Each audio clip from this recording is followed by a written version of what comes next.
ചട്ടിക്കകത്ത് അല്ലെങ്കിൽ പറമ്പിന് പുറത്ത്. സവാള അരിഞ്ഞുകൊണ്ടിരിക്കുന്ന സവാള അരിയുന്നതിന്റെ സ്പീഡ് കണ്ട. ഫുഡ് ഓർഡർ ചെയ്യണം. അടിപൊളി. ഹലോ ഗൈസ്, അപ്പോൾ എല്ലാവർക്കും നമ്മുടെ പുതിയൊരു വീഡിയോയിലേക്ക് സ്വാഗതം.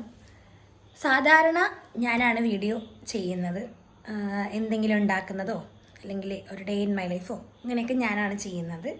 ഇന്ന് പക്ഷേ നേരെ തിരിച്ചാണ്. ഇന്ന് ഞാനല്ല ചെയ്യുന്നത്, ഇന്ന് ഇച്ചായനാണ് ചെയ്യുന്നത് ഞണ്ട് റോസ്റ്റാണ് എന്നാണ് പറയണത്.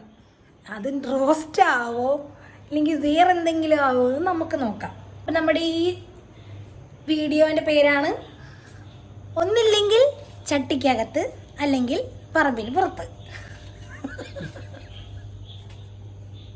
അറിയൂ ചായ ഇന്ന് എന്താ ഉണ്ടാക്കാൻ പോണം? നമ്മള് നല്ല ഞണ്ട് റോസ്റ്റ്. ശരിയാകോ? ഞണ്ട് റോസ്റ്റ് ആണ്. ഞണ്ട് റോസ്റ്റ്. ഞണ്ടിനെ ക്ലീൻ ചെയ്താ സെറ്റാക്കിയാ? ഞണ്ടിനെ ക്ലീൻ ചെയ്യുന്ന മുമ്പ് നമ്മൾ മസാല സെറ്റ് ചെയ്ത് വെക്കണം. Professional cook. അല്ലെങ്കിൽ എന്താണെന്ന് അറിയാമോ, നമ്മളെപ്പോലത്തെ തട്ടിക്കൂട്ട് പരിപാടിയൊന്നുമില്ല, പ്രൊഫഷണലിസമാണ്. വെള്ളം ഇറങ്ങി വെള്ളം ഇതായി പോയി. എന്തിനകത്ത് വെള്ളം നിന്ന് പോകും. ഞണ്ട് നന്നാക്കിയ പാടെ തന്നെ മസാല തേക്കണം. അല്ലെങ്കിൽ എന്താ, അല്ലെങ്കിൽ വെള്ളം അതിനകത്തൊരു വെള്ളം ഇങ്ങനെ ചെനക്കും. വെള്ളം നിന്ന് അതിനെന്താ പറയാൻ എനിക്കറിയില്ല. സാധനം ഉണ്ടാക്കണൊക്കെ കൊള്ളാം. എന്റെ അടുക്കള വൃത്തിയുടെ ആക്കിയിട്ടില്ല. ചെറിയ ചെറിയ പാത്രങ്ങളൊക്കെ ഇനി എന്ത് പാത്രം വേണ്ട? ഒരുപാട് പാത്രം വേണോ? വേണ്ട. ഇങ്ങനെ ചെറിയ ഇല്ല, ചെറിയ ചെറിയ പാത്രങ്ങളൊന്നും തരില്ല, ഉള്ള പാത്രം ചെയ്താൽ മതി. അപ്പം ഞാനൊരു ചെറിയ ടാസ്കിലാണ്. ടാസ്ക് എന്ന് വെച്ച് കഴിഞ്ഞാൽ കുറച്ച് നാളായിട്ട് ഞാൻ വിചാരിക്കുന്നതാണ്. എൻ്റെ കിച്ചണിൽ ഒരുപാട്, നമുക്കിപ്പോൾ കിച്ചണിൽ കുറേ പ്ലാസ്റ്റിക് ഐറ്റംസ് ഉണ്ട്. അപ്പോൾ അതൊക്കെ മാറ്റണം എന്ന്. അപ്പോൾ അതിൻ്റെ ഒരു കുറേശ്ശായിട്ട് ചെയ്യുന്നുണ്ട്. നമുക്ക് ഒരുപാട് ചെയ്യാനായിട്ട് ബഡ്ജറ്റൊക്കെ നോക്കണം. അപ്പോൾ അതുകൊണ്ടില്ല. അപ്പം ഞാൻ പൊടികളൊക്കെ ആയിട്ട് ഓരോ കുഞ്ഞി ഇങ്ങനത്തെ ചെറിയ ബൗളിലേക്ക് ആക്കാനാണ് പ്ലാൻ. അപ്പോൾ ഒറ്റയടിക്ക് മാറ്റുക എന്നുള്ളത് നടക്കണ കാര്യമല്ല. അപ്പോൾ കുറേശ്ശെയായിട്ട് മാറ്റിക്കൊണ്ടിരിക്കുകയാണ്.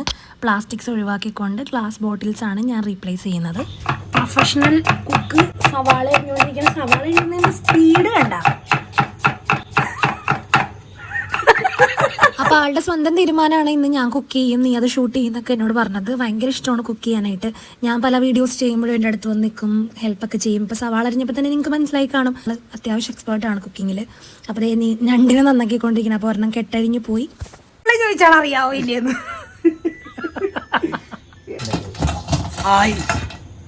മയങ്ങിക്കിടന്നിരുന്നതിനുണർത്തി ഇറുക്കോട്ടത് ഇറുക്കും.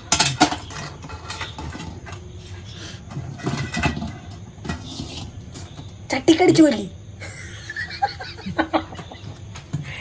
ഇത് മതി അമ്മിക്കല്ലി.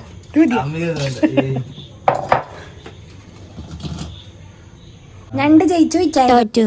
അങ്ങനെ ഒടുവിൽ എങ്ങനെയോ റെഡിയാക്കി എടുത്തു. അപ്പം നല്ലോണം ഡീപ്പ് ക്ലീൻ ചെയ്തുകൊണ്ടിരിക്കുകയാണ്. വൃത്തിയുടെ ഇച്ചിരി അസുഖം കൂടുതലുണ്ട് കേട്ടോ ആൾക്ക്.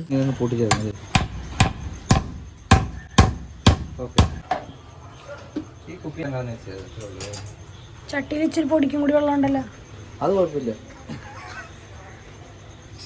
ശരിക്കും ഞണ്ട് ഉണ്ടാക്കാൻ കുറച്ച് ബുദ്ധിമുട്ടാണ്. ഞാൻ ഇതുവരെ ഉണ്ടാക്കിയിട്ടില്ല. പക്ഷെ അമ്മയൊക്കെ ഉണ്ടാക്കുമ്പോൾ ഒരുപാട് സമയം എടുത്ത് ഉണ്ടാക്കുന്ന കണ്ടിട്ടുണ്ട്. പക്ഷെ ഇച്ചാൻ ഇത് വളരെ എളുപ്പത്തിലാണ് ഈ ഒരു റെസിപ്പി ചെയ്തത്. അപ്പോൾ നിങ്ങൾ ഇനി എപ്പോഴെങ്കിലും ഞണ്ട് ഉണ്ടാക്കുമ്പോൾ ഈ ഒരു റെസിപ്പി മനസ്സിൽ വെച്ചോ, വളരെ എളുപ്പം പണി തീരും. അപ്പോൾ ഞണ്ടിന്റെ കൈയും കാലൊക്കെ ജസ്റ്റ് ഒന്ന് ഇടിച്ചിട്ടാണ് ഇട്ടത്. പിന്നെ ബാക്കി ഭാഗങ്ങളിലിട്ടു. ചട്ടിയിലൊട്ടും തന്നെ വെള്ളം ഉണ്ടായിരുന്നില്ല. ഫ്ലെയിം ഓൺ ചെയ്തിട്ട് ചട്ടി നല്ലോണം ഡ്രൈ ആയ ശേഷം ഫ്ലെയിം ഓഫ് ചെയ്തു. അപ്പോൾ ആദ്യം സവാള, ചെറിയുള്ളി, അതുപോലെ തക്കാളി, വേപ്പില, പച്ചക്കട,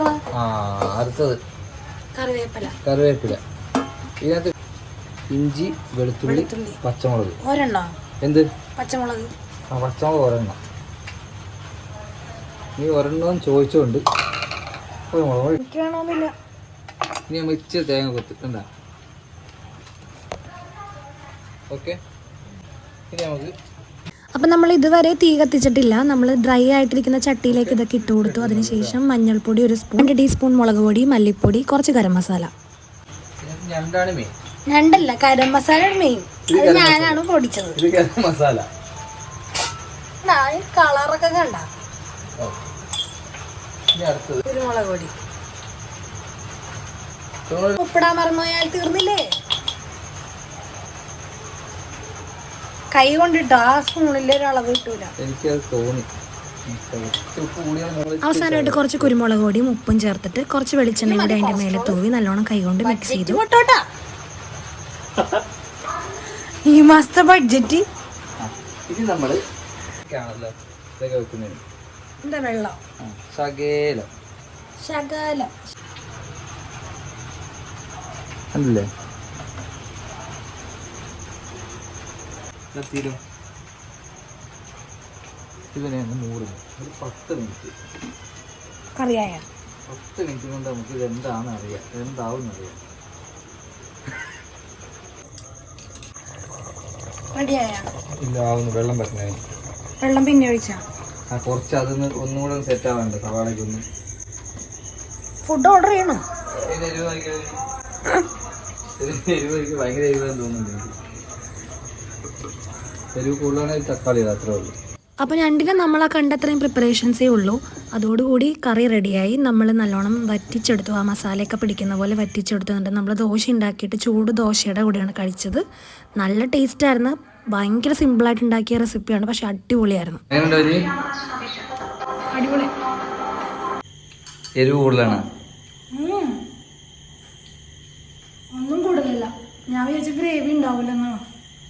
അങ്ങനെ ഒക്കെ കണ്ടപ്പോൾ നല്ലോണം ഇങ്ങനെ ഗ്രേവിയൊക്കെ ആയിട്ടുണ്ട്.